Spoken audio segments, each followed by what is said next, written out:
라이트 앤 딜라이트 말씀 묵상의 시간입니다. 사랑하는 주님, 오늘도 새 날을 허락하시니 감사합니다. 이 아침 주님께 제 삶을 온전히 맡기며 하루의 첫걸음을 믿음으로 내딛습니다.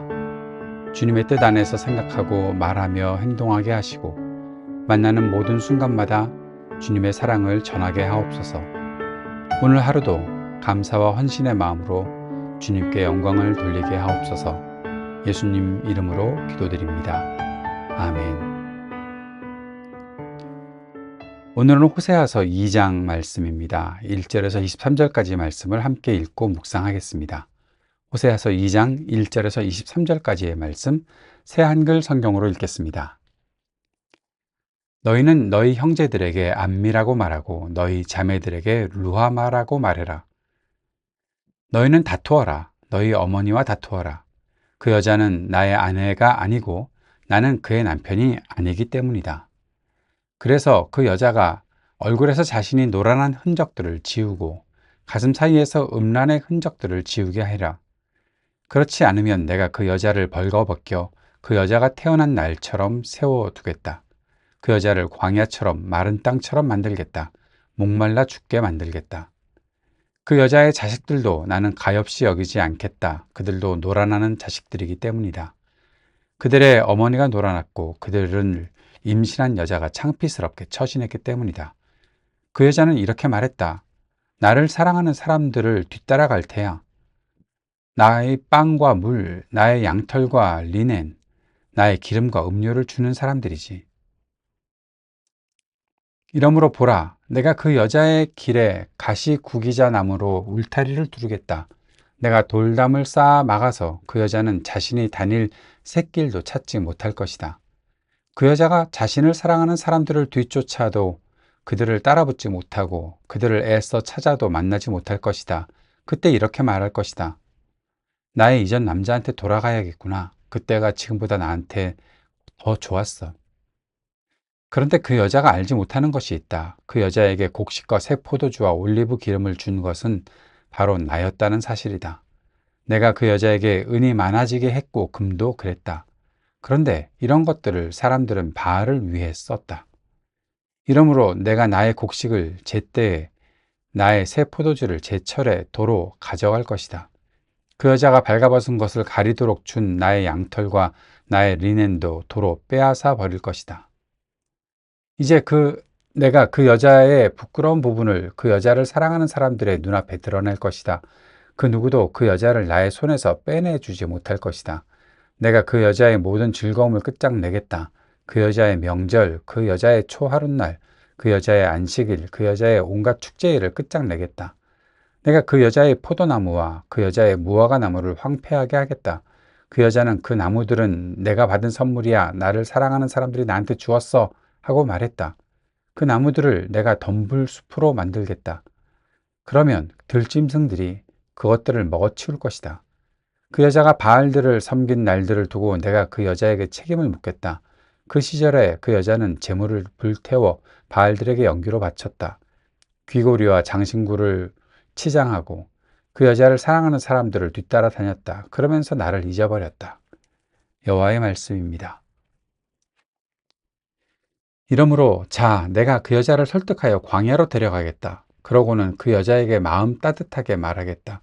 거기서부터 내가 그 여자에게 그 여자의 포도밭들을 돌려주겠다. 아골 골짜기가 희망의 문이 되도록 해주겠다. 그러면 거기서 그 여자가 젊었던 날들처럼 또 이집트 땅에서 올라온 날처럼 기꺼이 따를 것이다. 그 날에 일어날 일이다. 여호와의 말씀입니다. 내가 나를 나의 남편이라 부르고 더는 나를 나의 바알이라 부르지 않을 것이다. 내가 그 여자의 입에서 바알들의 이름을 떼어내버리겠다. 그것들의 이름을 기억하고 부르는 일이 더는 없을 것이다.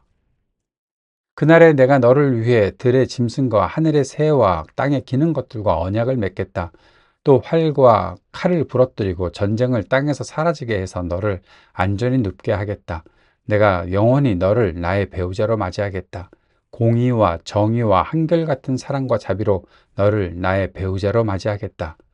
내가 참된 마음으로 너를 나의 배우자로 맞이하겠다. 그러면 내가 여호와를 알게 될 것이다. 그날에 일어날 일이다. 내가 반가운 반응을 보이겠다. 여호와의 말씀입니다.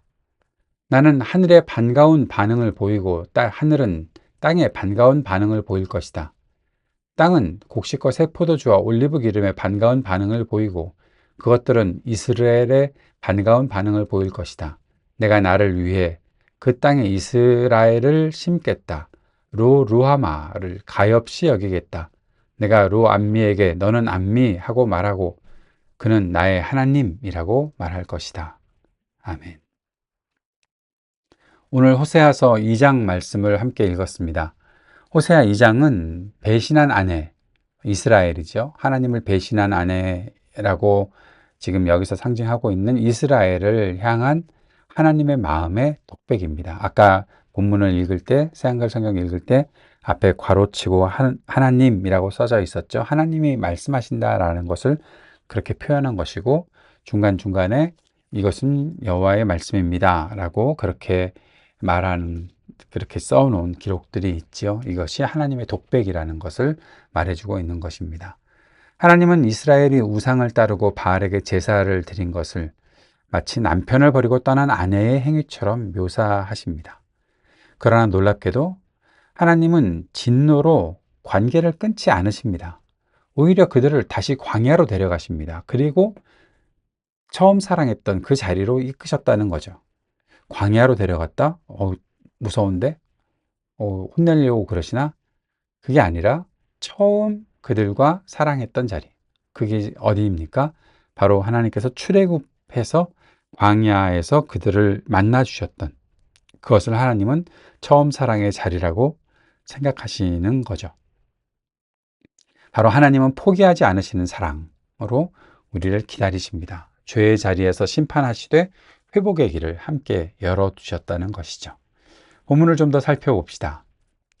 2절에서 13절까지 좀 긴 이 내용에서 배신한 백성을 책망하시는 하나님의 모습이 나타나 있습니다. 그들의 어머니를 책망해라. 그녀는 내 아내가 아니다. 나는 그의 남편이 아니다. 2절에서 말씀하고 있는 거죠. 이스라엘은 하나님을 떠나 다른 신을 사랑했습니다.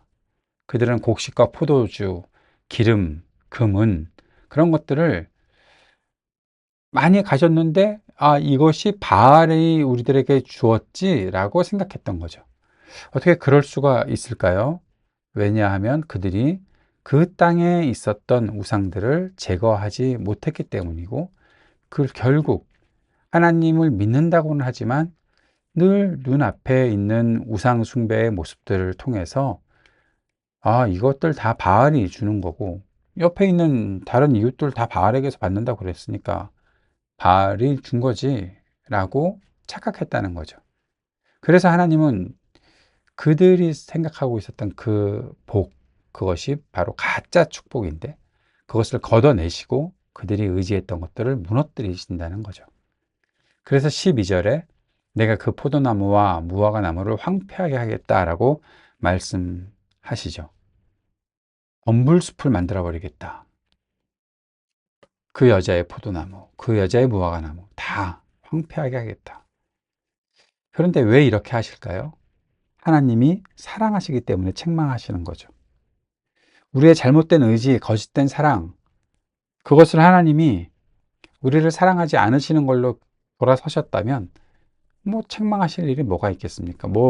그냥 그래 거기서 너희들 잘 먹고 잘 살아라 그렇게 하셨을 텐데 그렇지 않고 사랑하시기 때문에 책망하시는 거죠.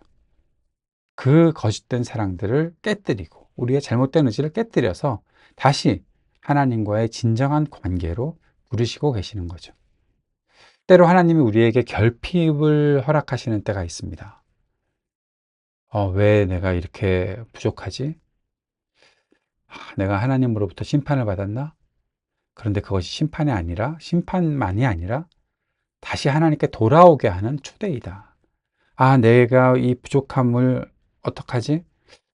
잘 나가는 것 같았는데 그럴 때마다 우리는 스스로 남들이 그런 것이 아니라 남들에게 적용하지 말고요. 이런 거는 항상 우리들에게 자신에게 하나님께서 나에게 다시 돌아오라고 초대하시는 거구나. 그렇게 우리가 생각할 수 있어야 한다는 내용이죠. 14절에서 15절까지에 보면 광야로의 초대가 있습니다. 아까도 잠깐 언급했지만 광야로 부르신다는 것은 이제 너 죽었다, 이제 너 큰일 났다, 그게 아니라 첫사랑을 기억해라 라는 거죠.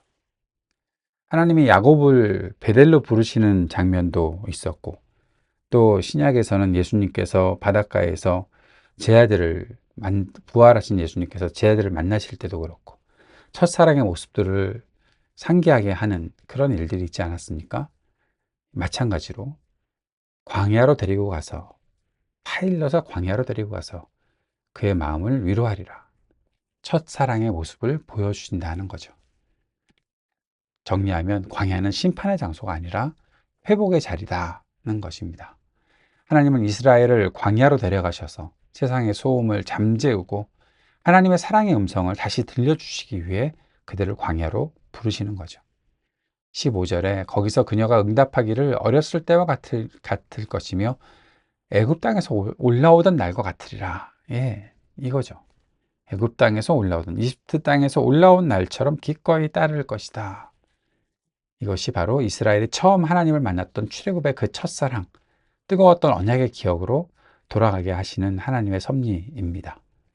하나님은 우리를 광야로 데려가실 때 버리기 위해서 데려가시는 것이 아니라 다시 사랑을 회복시키기 위해 데려가셨다는 사실을 기억할 수 있어야겠습니다.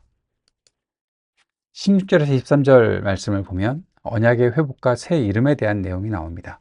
하나님은 이스라엘에게 새로운 관계를 약속하시는 거죠. 그날에 네가 나를 내 남편이라 부를 것이다. 다시는 내 바알이라 부르지 않을 것이다.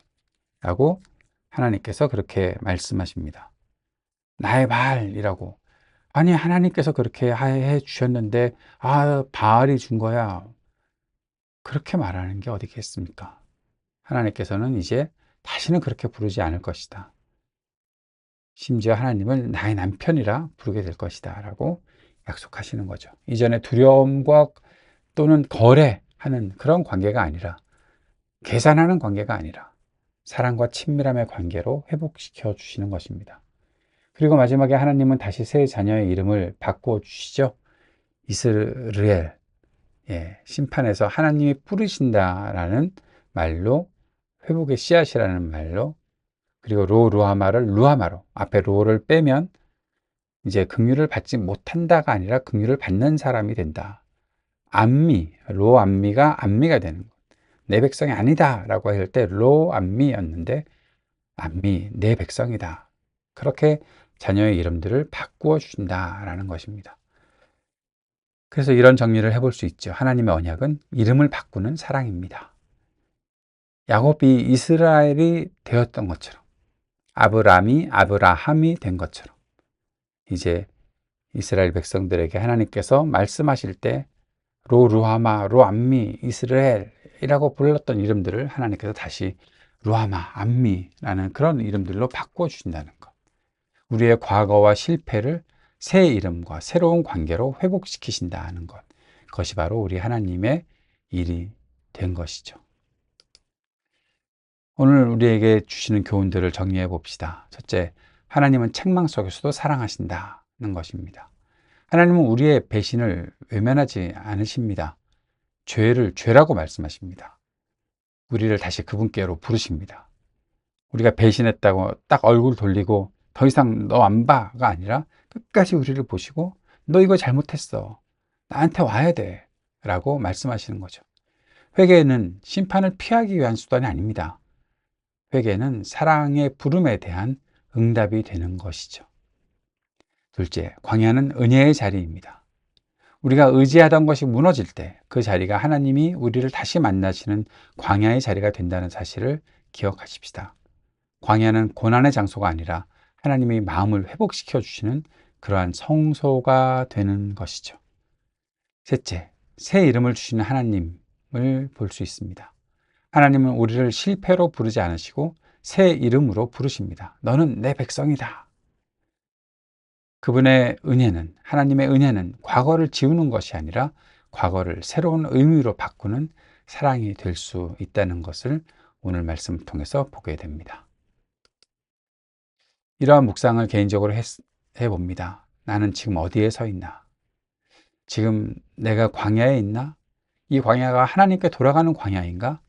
아니면 여전히 바알이 주는 것들, 바알에게서 얻을 수 있다고 생각하는 것들, 이 세속에서 내가 세속적인 것들을 얻을 수 있다고 생각하는 것들, 그런 것들을 위해서 그것들을 보고 서 있는가?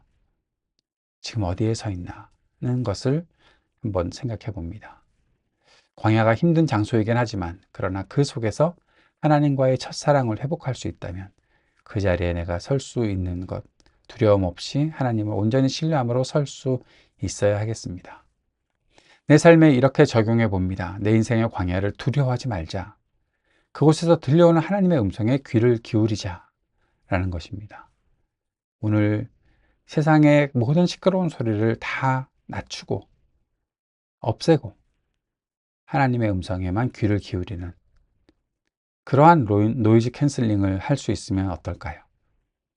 우리 공동체에 이런 적용을 해봅니다. 우리 교회가 심판의 메시지로 정죄하는 공동체가 아니라 광야로 부르는 하나님의 음성을 전하는 그런 공동체가 될 수 있으면 좋겠습니다. 호세아 2장은 하나님이 어떤 분이신지를 보여줍니다. 하나님은 배신 앞에서조차 포기하지 않으시고 광야로 다시 부르시고 사랑으로 다시 일으키시는 하나님이십니다. 내가 너를 영원히 내게 장가들게 하리라. 19절의 말씀에 있었던 그 말씀처럼 내가 영원히 너를 나의 배우자로 맞이하겠다. 공의와 정의와 한결같은 사랑과 자비로 너를 나의 배우자로 맞이하겠다 라고 말씀하신 이 하나님의 음성을 우리가 들을 수 있기를 바랍니다. 오늘 우리가 바로 이 음성을 들으며 광야에서 다시 시작하는 사랑의 길로 나아갈 수 있기를 바랍니다. 그리고 새 이름을 주신 그 은혜에 감사하며 회복의 백성으로 살아갈 수 있기를 바랍니다. 주님께서 가르쳐 주신 기도 함께 드리겠습니다.